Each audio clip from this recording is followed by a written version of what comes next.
All right, I'm back with BioWare's Casey Hudson, and for the very first time, we're heading to Earth in Mass Effect 3. Casey, take us there. Right. Well, we've never been to the Earth in the Mass Effect series, and so this is actually a pretty big deal for us. We get to show you what the Earth is going to look like in the future, and it's not looking good. The Reapers have arrived. This is the beginning of the Galactic War. Now, who is that with Commander Shepard there? So up ahead is Captain Anderson. So that's an example of one of the key characters that have been in the Mass Effect series before. He's kind of your mentor, your moral compass, you know, so lots of other characters like that you might have seen in previous games are back. Pretty much all the key characters are in this game. But because this is the beginning of the Galactic Wars, this is also a really great place to start, because this is the beginning and the end of really all the biggest events in the Mass Effect universe, which, you know, I think you'll see in this scene. We're also, you know, telling this huge story, but also on a level that gets pretty intimate in terms of the emotional level we're going to. Well, let's take a look. Hey. It's okay.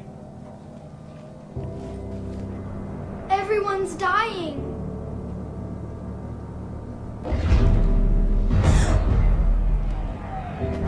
Come here. I need to get you someplace safe. Take my hand. You can't help me. Shepard! In here! So they're going to move on up ahead, and one thing that you'll see is we're actually really integrating a lot of these things that Shepard can do and movement, things like that, into the actual cinematics of the game in a way that's pretty seamless. So Shepard is going to be moving, looking at really big events that happen, like this Reaper that's landing on the Earth. And we're going to tie in a lot of these action moments in a way that people have never seen in the Mass Effect universe before. You mentioned this being an emotional journey before, and obviously this ties up a lot of loose ends. Talk a little bit about the difficulty in making a cohesive experience that does just that. Well, I mean, you know, Mass Effect has these huge over-the-top moments like we're looking at right here, but it really is also about trying to make you care about these things by actually developing relationships. And so that's one of the things that we're doing more. We're really focusing on the team that you're putting together in Mass Effect 3. It is very much a war story, so it has, you know, an overall backbone to it that is aside from assembling your team. But that also is part of it, though, is developing this relationship with your squad.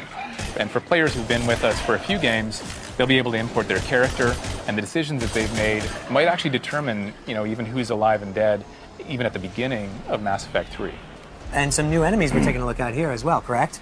That's right. In Mass Effect 3, the Reapers are actually, they're working with Cerberus, which is a pro-human group. You got to figure out why that is. They're also kind of mutating a lot of different kinds of creatures. They kind of mutate them and mash them together into some pretty horrific creatures you're looking at here. And also some of the biggest enemies that we've ever had. They're you know, not just guys that can run and fight with a gun, but they get bigger and bigger. So there's some pretty amazing enemies in Mass Effect 3 as well. You mentioned Cerberus, and obviously the Elusive Man was a very integral character to Mass Effect 2. Making a return? That's right. The Elusive Man is behind all the stuff that Cerberus is doing, of course, so you'll be able to figure out more of that stuff as well. Excellent. And what's happening here, Casey? So Anderson and Shepard are looking to escape the planet somehow. They're trying to get to Normandy, and you know, they're fighting for their lives, but they really need to get picked up. Right. Replicating that sense of urgency that you had in Mass Effect 2, especially during the beginning part of the game, was that difficult to try to trump what you did in Mass Effect 2, which so many people recognize as being completely epic? Yeah, I think we knew that we wanted to start strong, and this is really the strongest, biggest opening we've ever had, and it just gets bigger and bigger from there. Mass Effect 3 has these massive moments, but again, they're really rooted in a lot of the emotion and the big payoffs. So even something like you know, just fighting it out, trying to survive, and then having the Normandy come in, you know, that's one of the things we're trying to capture, but it just gets bigger and bigger from there. And what do we have there? So we've got the Normandy, so it's an opportunity for Shepard now to get back together with at least some of his friends from the past. All right, well, I know you guys delayed it recently, but there's a firm release date. When is Mass Effect 3 coming out? Mass Effect 3 comes out March 6, 2012 on Xbox 360, PS3, and the PC. All right, you got some familiar friends as well. That's right. You can see Ashley there, and I've got the Normandy, so Joker's probably inside, and they're ready to go. Very exciting. We appreciate your time so very much. Thanks for showing us Mass Effect 3. Jeff, let's go back to you.